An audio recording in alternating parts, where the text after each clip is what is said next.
Good evening and salutations, my B&B fans. Some of this felt like filler.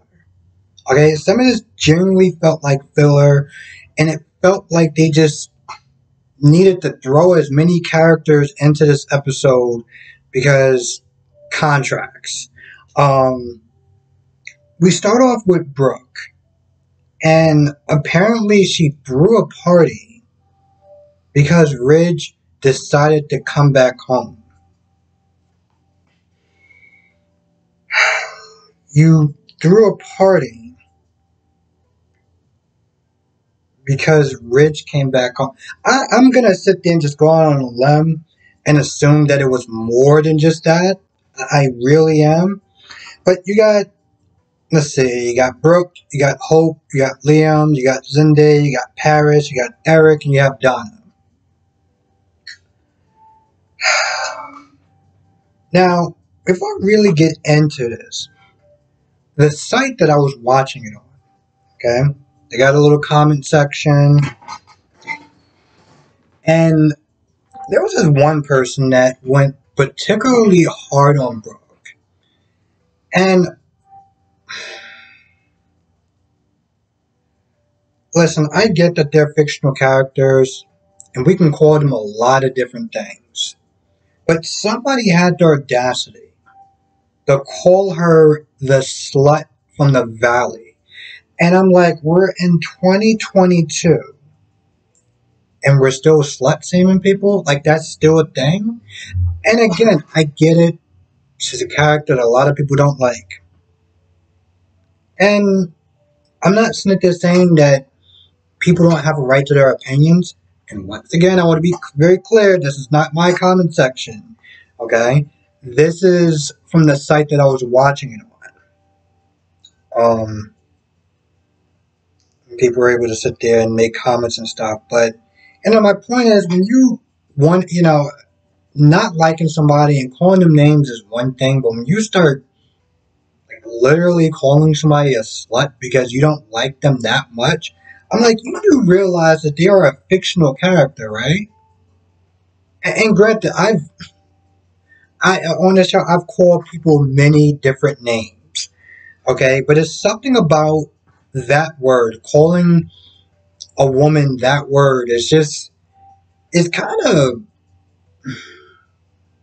crossing the line for me. I don't know why, but it's kind of crossing the line for me. They got everyone hanging out. Um, Paris is apparently still upset with Quinn for taking Carter away from her. Like, oh, if it wasn't for Quinn, I would be married. And I'm like, wait a minute.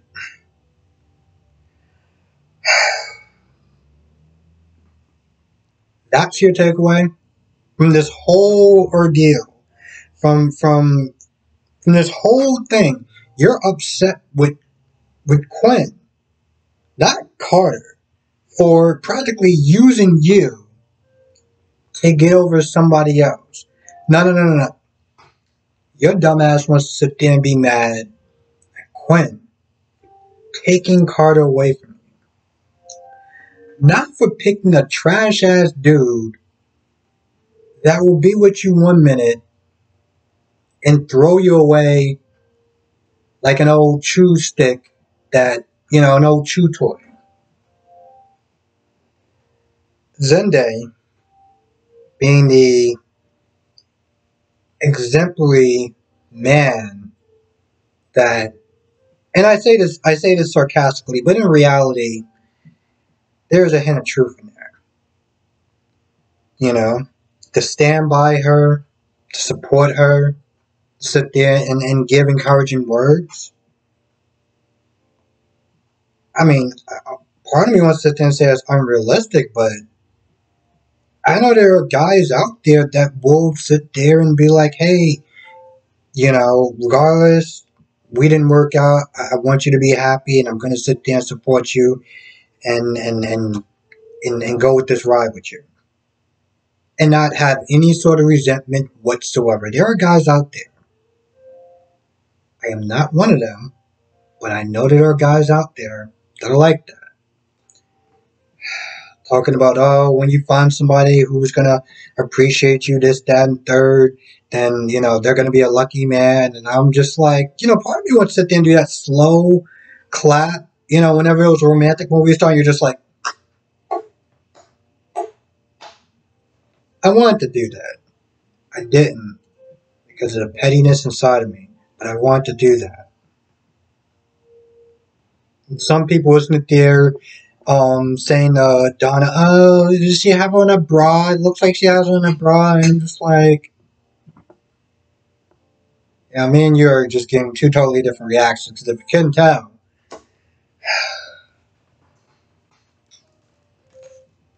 I got it going on. And I know some people can sit there and say, oh, it's work. It's boob jobs and this, that, and the third. I'm like, well, whatever. Plastics are fantastic from what I heard. So, whatever. She is just gaga over this man who can practically be her grandfather. And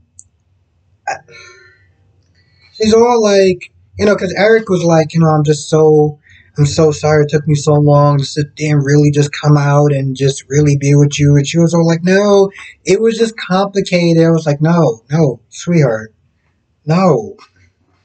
This man was literally using you to get his rocks off because clearly Quinn couldn't do the job.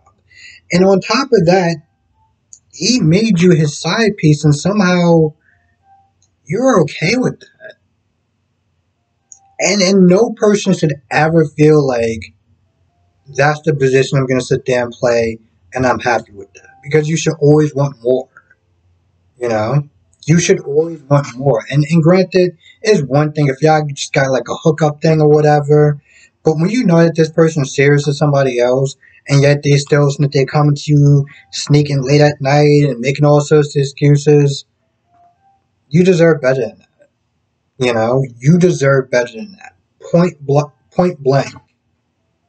And I know people sit there and say, oh, dusty old Eric and blah, blah, blah, blah, blah. I don't care who you're with. You deserve better than to be treated like that. Period.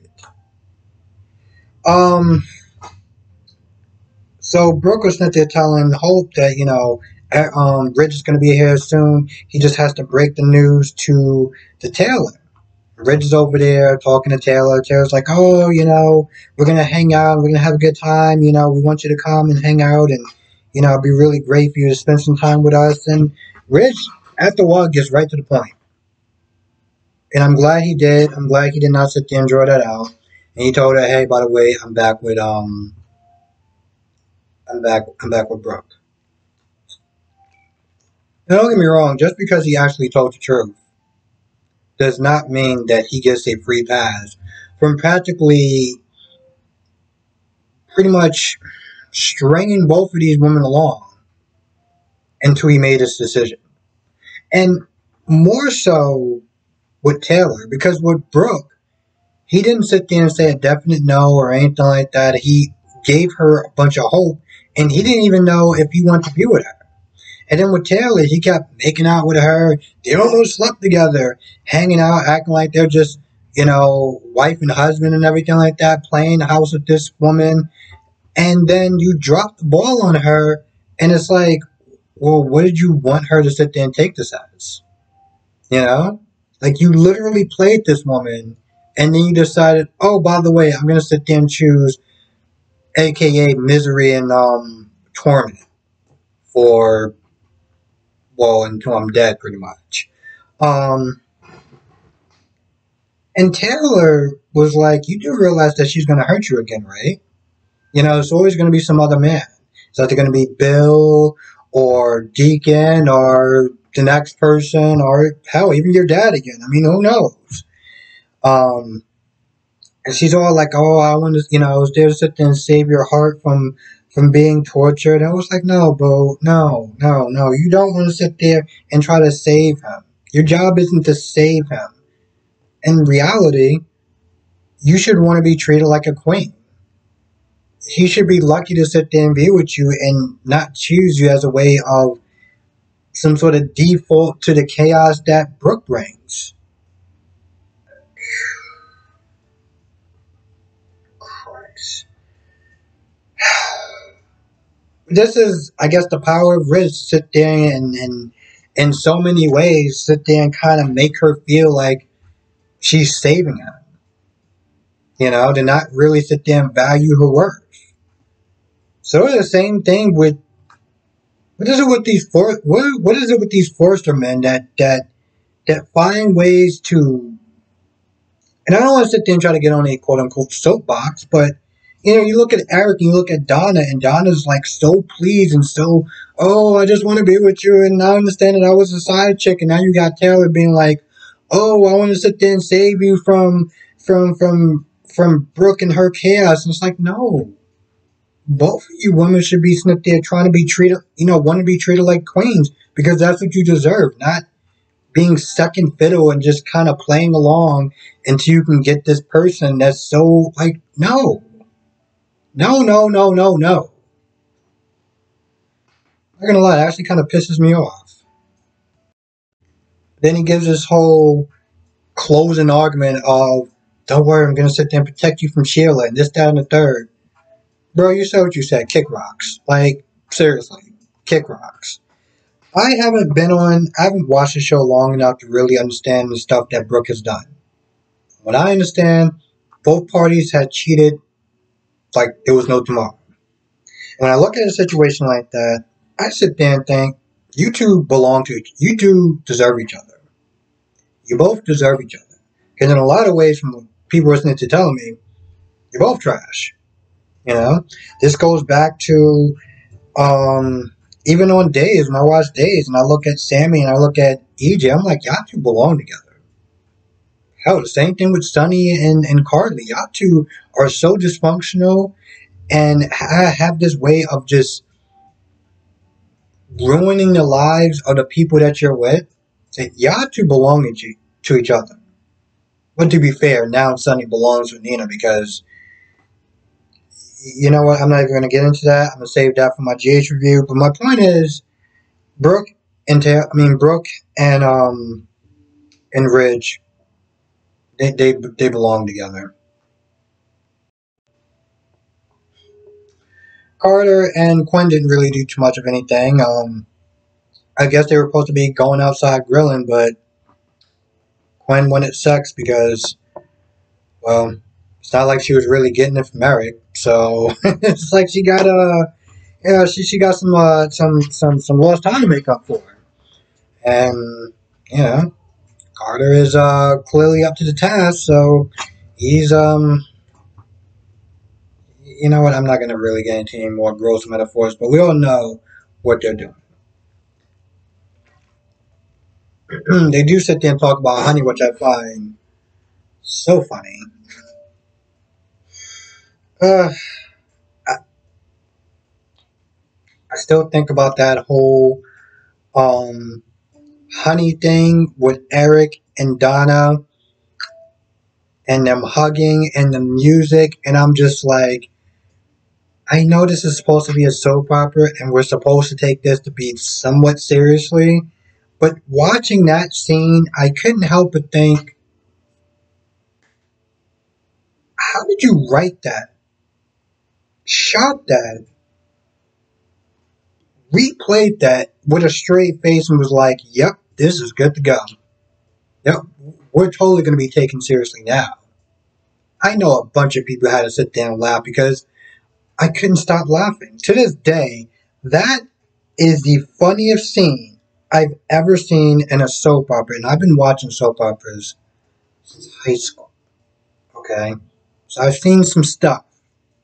Alright?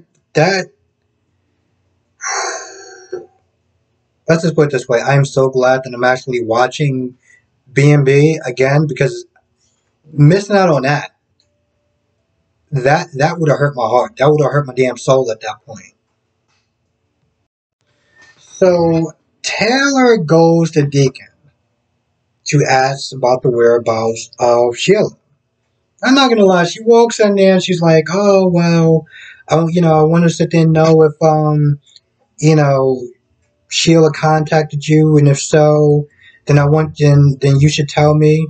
Like, she demands it. She's like, well, you're gonna tell me, and I want you to tell me now. I'm like, sweetheart, he doesn't have to tell you a goddamn thing. Like, why would he tell you anything for? He doesn't owe you anything. Hell, he's the one that actually saved your daughter's life by calling 911 when Sheila did what she did. But you walk up in his place of business and you start demanding answers. Like, I don't know, you're a cop or something. Weird. It's amazing. You would sit there and think that Baker would have contacted Deacon by now. Now, I'm going to assume that he did. Yeah, I'm going to safely assume that he contacted Deacon and asked those questions because I'm just gonna assume. I'm just gonna assume because that cannot be the first time that somebody said, "Hey, maybe Deacon knows what Sheila is," or maybe we could sit there and try to use Deacon to find out what Sheila is. No, we're not gonna do that. We're just gonna sit there and hope that Baker solves the crime and find Sheila. All right. I'm trying to find something sarcastic to say, but to be honest, I feel like that's a joke in itself, so I'm just gonna let that one just marinate. I feel like that's about it. I really do. I feel like that's about it.